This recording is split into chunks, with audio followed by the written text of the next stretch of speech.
Welcome back to another episode of the Work It podcast. It's Nat, And Gerald. and we're here to shed some light on the work-related questions that keep you up at night. So today, Gerald, we are talking about career pivots. Wow, I love this topic. Yeah, I mean, everybody has thought about changing their careers at least once in their life. Yes, right? yes. Because there are some people who really just go for, pursuing a passion that they've always thought of doing. There's some who just realize that their job at the end of the day is kind of getting redundant because of technology or any other kind of progressions. And then there are some who maybe just wake up one day and think, I would love to do anything except for this job, right? Yes. I think everyone thinks about changing their career at some point of their life. They do wonder whether the grass is really greener on the other side. Yeah. Speaking of green grass, right? In my work, when I work with military people, they are in their 50s and they're also looking to transit out at their age, out of uniform. It's really, really challenging. So really a change in our careers is not so straightforward as we think. It's not like turning off and on the switch. Yeah, and I thought about it also. I don't know if I could do it if I had to switch my career tomorrow. So I really think it's something that's really difficult that a lot of people are now grappling with. But there's actually some careers in which you might have to consider a career pivot earlier than most, right? Because for example? professional athletes, right, if you think okay. about it, Yes. a lot of them start their careers in their teenage years. Some of them even younger, when they start training, their parents send them for classes. And by the time that they reach the peak of their career, they're in like their 20s, their 30s, that's when they start thinking about retirement from the professional athlete career, right? So they still have their whole life ahead of them to consider getting into another career, another job, do something else. And I can't imagine how they must feel because they're so young.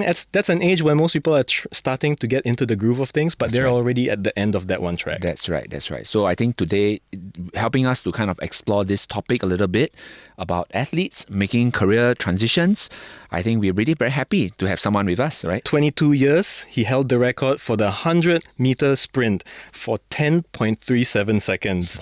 And after retiring from the track at 29 years old, he did not slow down. He completely reinvented his career in a whole nother field. Let's welcome UK Shyam, now a Hi. teacher mentor at Raffles Hi, guys. Institution. Yeah. Hi. Thanks so much for having me on this show.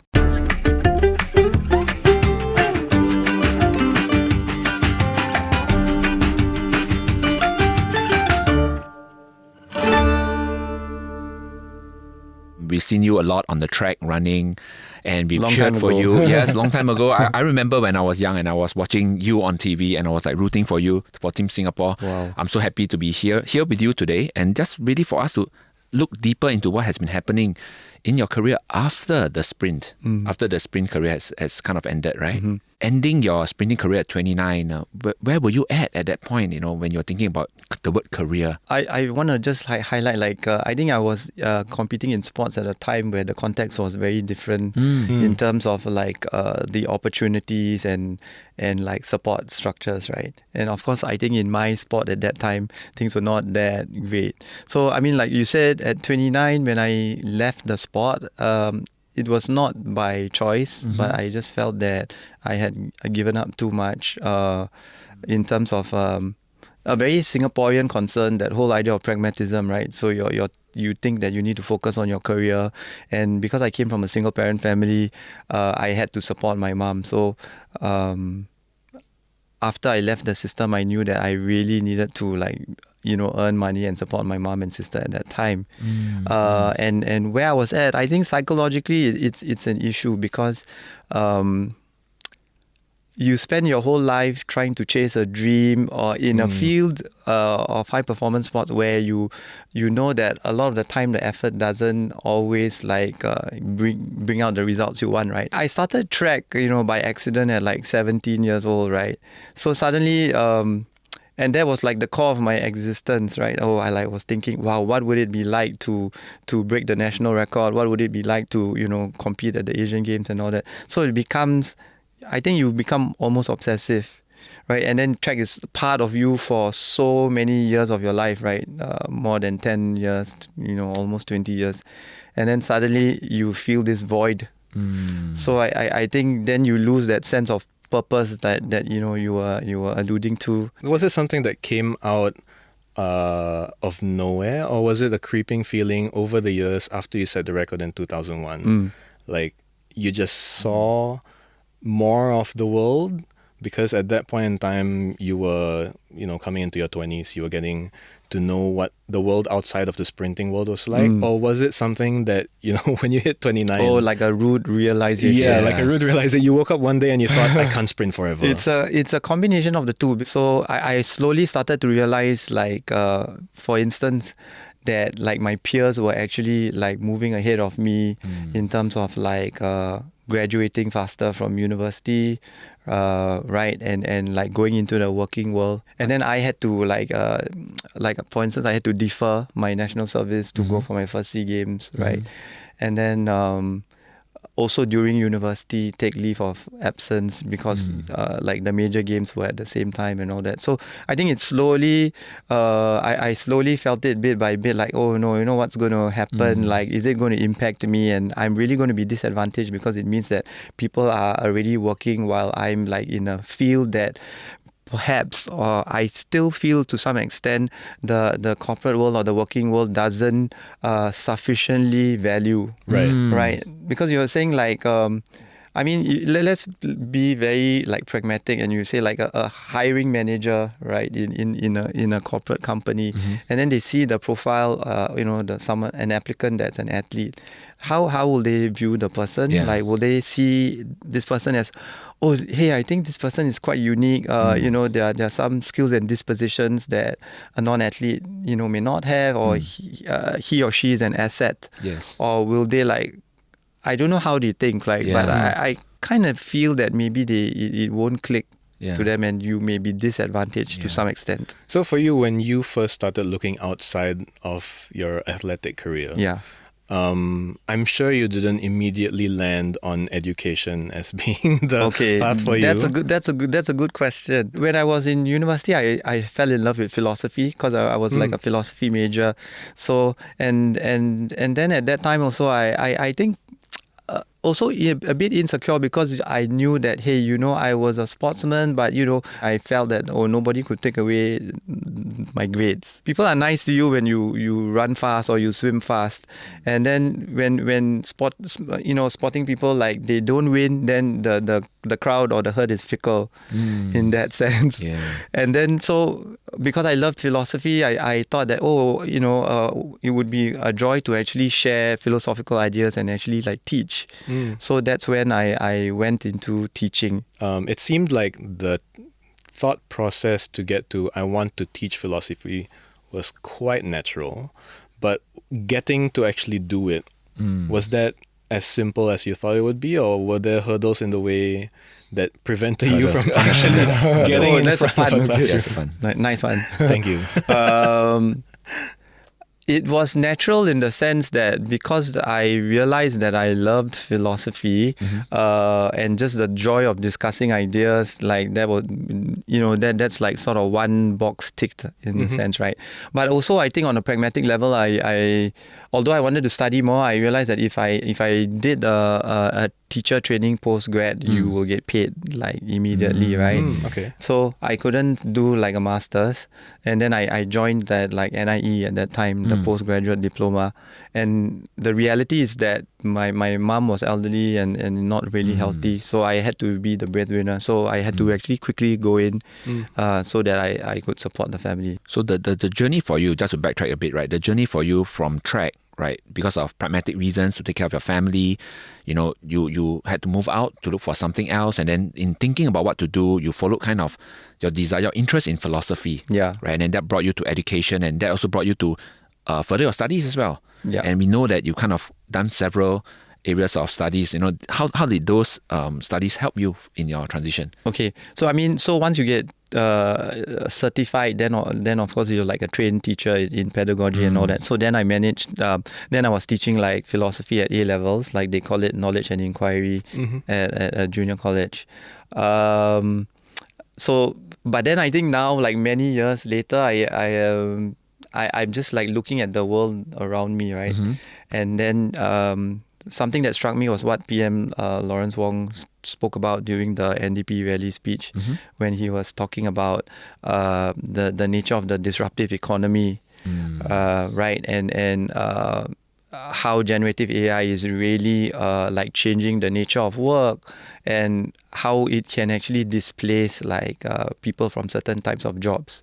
So I think that I'm trying to look at employability, long-term employability, and I also want to look at like I'm about to finish a employment contract, so I need to actually try and sort of like pivot. And I think it's also about personal growth lah. That so during this time I took advantage of like the opportunities. Like I think Skills Future has given like all Singaporeans above 40 a level up Skills Future program. And then I did that to sort of make a transition. So I took like human resource certifications and certifications in consulting, because I think that the competencies are similar to what you would do if you're an educator. Yeah, I think it's pretty awesome that Shyam talks about how he's seeing things. He's not just seeing the present, he himself as an educator, he's also seeing like the future. Like I can see how these things could be connected. I can see how it's being transferred. Whether it works or not is another thing, right? Yeah. But you I think that's the crux of the issue. Yes. Whether it works or not, and I think part of it is also because I think I'm a bit restless, in the sense that I think the athlete in you always feels that you can do more. How does the athlete in you affect, or rather influence, the way you see, making changes in your career? So remember, we were talking about transitions, right? Yeah. And then I know I am an advocate for athletes, like so all Team Singapore athletes. Yeah. But I think naturally athletes will have developed resilience, right? Because you need to be very focused, and it's a lot to do with like personal mastery and goals, and training as an athlete is not supposed to be easy. It's never easy, right? To become better and faster, jump higher and all that. So I think that resilience has sort of like allowed me to cope with less than favorable conditions at certain points. Well, it seems like you did put a lot of thought into how you want to pursue your career change, for one, and also how you want to make sure that you remain employable. And remain relevant. Remain relevant, for sure. And I guess that's part of the course for someone who's a philosophy major. But when you hit the ground day one as a teacher in Hwa Chong Institution, you were teaching knowledge and inquiry. Yes. Was the reality on the ground exactly how you imagined it would be when you were preparing for this career change? It's quite different, right? Because as a full-time athlete, you're very focused on yourself, especially I think the nature of the sport depending, right? Yeah. Because in the 100 meters it's very insular, and it's high performance. Yeah, it's high performance, so you'll be very conscious of yourself and all that. And then when you go into education, there's a requirement to be more aware of your environment and to collaborate with colleagues. So it's slightly different in that sense. But I also feel like this has something to do with like me, as a person, like personality wise, and I'm thinking that a lot of people who are making a career transition will feel it from a psychological point of view, in the sense that like when you're applying for jobs and you don't get called up for an interview, what kind of impact does it have on your psychology and your idea of self-worth? Yes.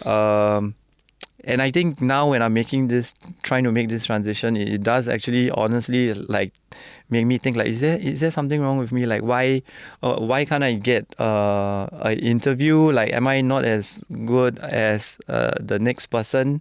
So I think as athletes, you are always very honest, brutally honest with yourself, right? Because like, okay, why did I lose this race? What mistake did I make?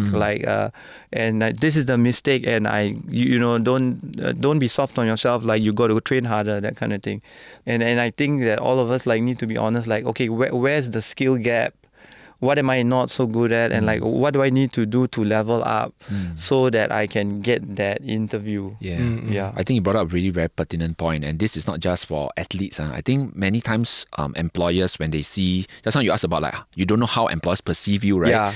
When you're so famous for something that is perceived as not relevant to them, Yes. then that's where they just cannot see you for what you could potentially bring. Yes, right? I think you're spot on. So I don't know. I may be biased, but and I mean you may call it like a chip on my shoulder or what. But I just have I have a feeling that a lot of people like in society are stereotyped, and a lot of relationships. It's premised on perceptions, right? Whether it's good or bad. I mean, of course, you have that. It's a silly stereotype like that. You're a jock and maybe you're not as smart and all that kind of thing. But I mean, not playing around with caricatures, but. Yeah.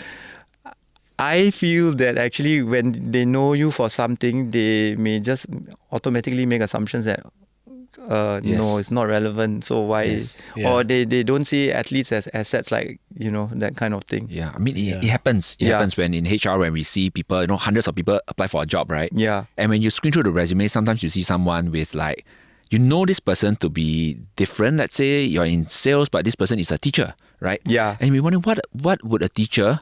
Why would a teacher want to apply for a job in sales? And straight away, it's like the resume is not considered. Yeah, so you don't even get the interview. You're spot on. So because I did the certification in HR because I wanted to know more about it, and I want obviously to get a call up you need some objective like basis to you get a cert that implies a certain degree of competency.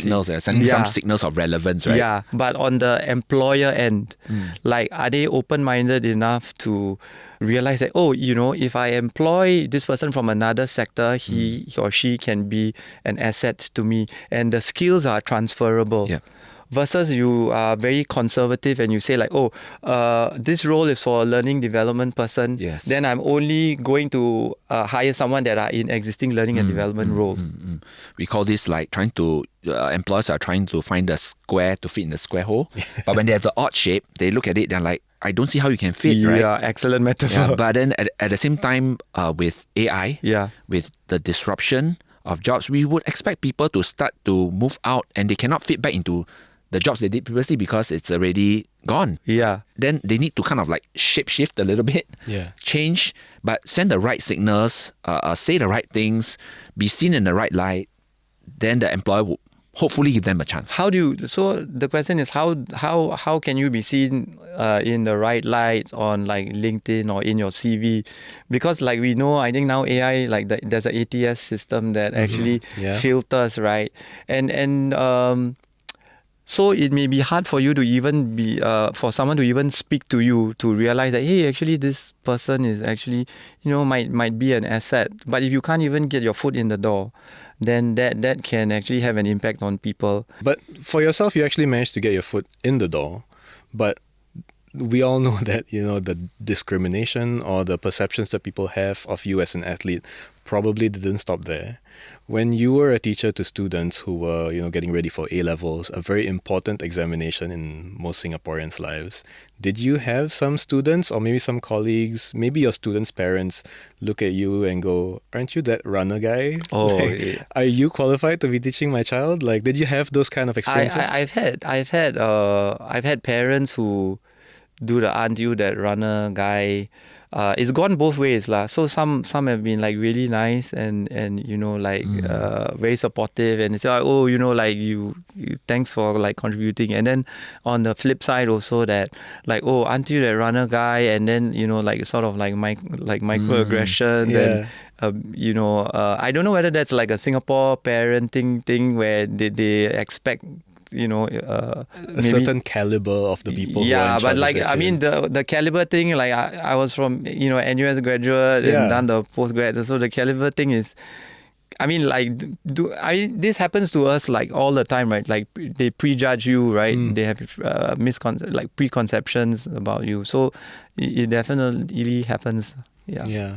Well, I know also that you are currently going through a master's in strategic communications, Yes. right, at Yeah. NUS? Yeah. And it's because you are trying to keep yourself competent and relevant Yeah. in case you might have to do a career pivot in the future. I think I have to do a Yeah, you have to. Yeah. I think everyone will have to at some point. Yeah. But for you, like right now, is there anything new that has happened recently that makes your next transition more difficult than your transition from athlete to teacher? Definitely. I think the fact that I think the job environment is like tough, right?